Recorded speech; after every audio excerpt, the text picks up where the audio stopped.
Assalamu alaikum dear student. Dear student, welcome to the class physics. Today we are going to start chapter number first, class first year measurement derived units. Dear student, in previous lecture we discussed about base units. सो मैं थोड़ा सा recap करना चाहता हूँ कई units क्या चीज है, क्वांटिटीज क्या चीज है, बेस क्वांटिटीज क्या चीज है, डेराइव क्वांटिटीज क्या चीज है. So dear student, first of all what is measurement? The comparison of anything to the standard is called measurement. What is unit? During the measurement the standard thing is called units. So अगर किसी को doubt हो कि what is base unit, what is derive unit, so this video is your solution. Derive unit and base units. In previous lecture we discuss base units. So dear student, नाम से जो जाहिर होता है कि बेस यूनिट क्या चीज है. फिजिक्स में two types of physical quantities है. एक होता है डेराइव क्वांटिटीज और दूसरा होता है बेस क्वांटिटीज. सो जो बेस यूनिट है वो बेस फिजिकल क्वांटिटीज का जितना भी यूनिट्स है उसको हम बेस यूनिट कहते हैं, और डेराइव फिजिकल क्वांटिटीज का जितना भी यूनिट्स है उसको हम क्या कहते हैं? उसको हम डेराइव यूनिट्स कहते हैं. The units of derive physical quantities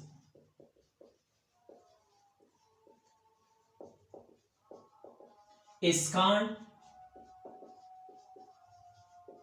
derived units. is called derived units. For example हमारे पास एक डेराइव फिजिकल क्वांटिटीज है, उसको हम कहते हैं एरिया. हमने पिछले लेक्चर में ये डिस्कस किया था कि हम दो बेस फिजिकल क्वांटिटी को मल्टीप्लाई करें या डिवाइड करें और इससे जो रिजल्ट आ जाता है उसको हम क्या कहते हैं? डेराइव क्वांटिटीज कहते हैं, डेराइव फिजिकल क्वांटिटीज. सो हमारा लेंथ एक बेस यूनिट है, बेस फिजिकल क्वांटिटी है, और ये दूसरा लेंथ ये भी एक बेस क्वांटिटी है. इसका यूनिट है मीटर, जो हम m से रिप्रेजेंट करता है, और इसका यूनिट भी है मीटर, जो हम किस चीज से रिप्रेजेंट करता है? हम सिंबल m से रिप्रेजेंट करता है. तो अगर मैं क्या करूं, लेंथ जरबे लेंथ, तो इसका मतलब है मीटर जरबे मीटर, तो इसका मतलब है मीटर स्क्वायर. तो मीटर स्क्वायर एक यूनिट है.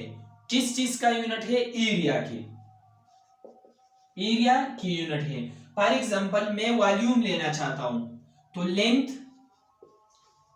जरबे लेंथ,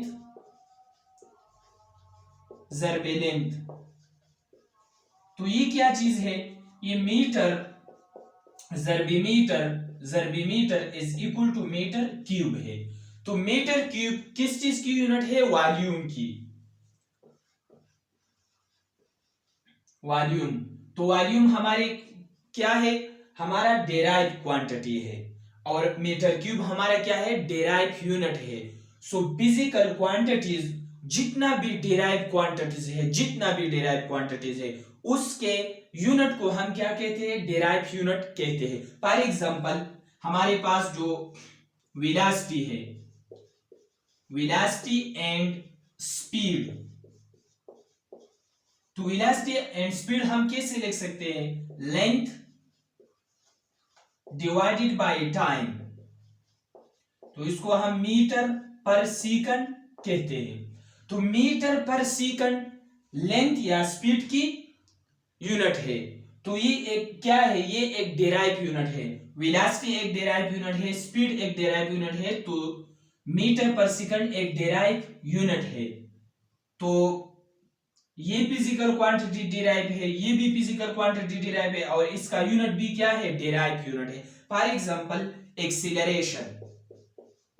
एक्सीलरेशन एक डेराइव फिजिकल क्वांटिटीज है, और इसका सिंबल है a, और इसका यूनिट है मीटर पर सेकंड स्क्वायर. सो एक्सीलरेशन एक डेराइव फिजिकल क्वांटिटी है, इसका यूनिट है मीटर पर सेकंड स्क्वायर। ये जो यूनिट है वो क्या है, वो भी डेराइव यूनिट है। तीसरा एग्जांपल क्या है, pressure, volume, speed, momentum, force, velocity, acceleration, सब कुछ क्या है, जितना भी डेराइव यूनिट क्वांटिटीज है उसके यूनिट को हम क्या कहते हैं, derive units. For example pressure, pressure एक डेराइव फिजिकल क्वांटिटी है, इसका यूनिट है P इज इक्वल टू, इसका यूनिट है, प्रेशर किस चीज के बराबर है, हाँ, force per unit area. Pressure किस चीज की बराबर है, फोर्स पर यूनिट एरिया। तो फोर्स हमारे क्या है, इसका यूनिट है न्यूटन, एरिया का यूनिट है मीटर स्क्वायर। तो ये न्यूटन किस चीज की यूनिट है, न्यूटन हम लिख सकते हैं F is equal to MA, the unit of force is newton. So हम इसे लिख सकते हैं कि किलोग्राम, मास का जो यूनिट है वो किलोग्राम है, एक्सीलरेशन का जो है वो मीटर पर सेकंड स्क्वायर है। तो हम इस तरह लिख सकते हैं P is equal to kilogram metre per second square metre square. So P is equal to kilogram, ये +1 है और ये -2 ऊपर चला जाएगा, तो -1 into -2। Pressure derive quantity, kilogram per metre per second square एक डेराइव यूनिट है। फॉर एग्जांपल मैं डेंसिटी लेता हूं, डेंसिटी, डेंसिटी का सिंबल क्या है, रो, और ये किस चीज की बराबर है, मास पर यूनिट वॉल्यूम, मास पर यूनिट वॉल्यूम। तो मास का यूनिट क्या है, मास का यूनिट है किलोग्राम, वॉल्यूम का यूनिट क्या है, metre cube. So rho is equal to kilogram metre -3। Density derive unit, kilogram per metre cube, sorry, density derive physical quantity, kilogram metre per cube is derive physic base unit, derive unit. For example और क्या मैं लेना चाहता हूं, और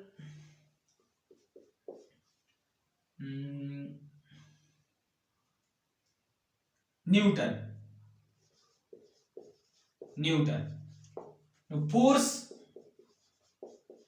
force एक derive physical quantity है, force एक डेराइव फिजिकल क्वांटिटी, इसका यूनिट है न्यूटन।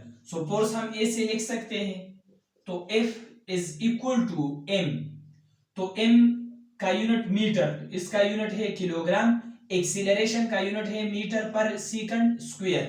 सो फोर्स एक डेराइव फिजिकल क्वांटिटी है और इसका जो यूनिट है kilogram metre per second square, ये एक डेराइव यूनिट है। फॉर एग्जांपल मैं लेता हूं कैपेसिटेंस, कैपेसिटेंस याद है आप लोगों को, मेरे ख्याल में आप लोगों ने नहीं पढ़ा लेकिन आगे पढ़ेंगे। Q directly proportion V, Q is equal to CV, C is equal to Q divided by V, ऐसा है। ये Q क्या है, ये चार्ज है और चार्ज का यूनिट है कूलम, चार्ज का यूनिट है कूलम। कूलम हम कैसे लिख सकते हैं, current is equal to charge per unit time. तो हम ऐसे लिख सकते हैं कि Q is equal to I into d. Current का यूनिट जो है वो एम्पेयर है, A इंटू सेकंड, टाइम का यूनिट है S, करंट का यूनिट है ampere. So Q is equal to AS। Look at to V, V is equal to work done per unit charge. किसी इलेक्ट्रिक फील्ड में एक unit charge पे काम करने को हम क्या कहते हैं, पोटेंशियल कहते हैं। सो हम ऐसे लिख सकते हैं V is equal to work का जो यूनिट है वो जूल है, divided by coulomb. So joule हम कैसे लिख सकते हैं, v इज इक्वल टू, जो हम लिखते हैं F dot d divided by A S, तो हम ए से लिख सकते हैं v is equal to A S, मैंने यहां कूलम से लिखा। हमने फोर्स का डायमेंशन हमने मालूम किया, unit kilogram metre per second square, और इसका जो ये भी मीटर है तो इसका a डॉट एस, तो v is equal to kilogram metre square per second square divided by a dot s. v का वैल्यू और q का वैल्यू यहां पुट कर लो, आप लोगों को कैपेसिटेंस का यूनिट आ जाएगा। So c is equal to q का वैल्यू है a into s ampere second divided by kilogram metre square per second square divided by a dot s. So c is equal to a square, ये ऊपर चले जाएगा, ये c square divided by kilogram metre square second square. So c is equal to a square, ये -2 ऊपर चले जाएगा, तो s की पावर 4 किलोग्राम की पावर -1 और मीटर -2। सो ये कैपेसिटेंस हमारे डेराइव फिजिकल क्वांटिटी है, और इसका जो यूनिट है वो क्या है, वो भी डेराइव यूनिट है। So dear student, what is the conclusion of system international? System international एक कॉन्फ्रेंस हुआ था 1960 में, दुनिया के लेवल पे, वर्ल्ड सतह पे हम एक सिस्टम को इस्तेमाल करना चाहते हैं, उसको हम क्या कहते हैं, उसको हम SI सिस्टम इंटरनेशनल कहते हैं। सिस्टम इंटरनेशनल से पहले दुनिया में 3 किस्म के निजाम थे, APS, MKS, CGS, तो वो तीनों साइंटिस्ट ने तीनों खत्म कर दिया और एक सिस्टम पूरी दुनिया पे मुतारिफ किया था। उन सिस्टम इंटरनेशनल के तहत साइंसदानों ने एक यूनिट जो है वो 3 कैटेगरीज में डिवाइड किया था। एक होता है क्या, बेस यूनिट, जो बेस फिजिकल क्वांटिटीज का जो यूनिट है उसको हम क्या कहते हैं, बेस यूनिट। दूसरा होता है derive unit, derive physical quantities का जितना भी यूनिट्स है उसको हम क्या कहते हैं, डेराइव यूनिट्स। बेस यूनिट और डेराइव यूनिट्स का डायमेंशन है, और जो तीसरा जो है ज्योमेट्रिकल एंगल्स या ज्योमेट्रिकल यूनिट्स, वो होता है solid angle and plane angle, उसका क्या है, डायमेंशन नहीं है। सो आई थिंक वो मैं अगले लेक्चर में डिस्कस करूंगा। आई थिंक ये लेक्चर आप लोगों के समझ में आ गया होगा। Wish you do study, wish you best of luck.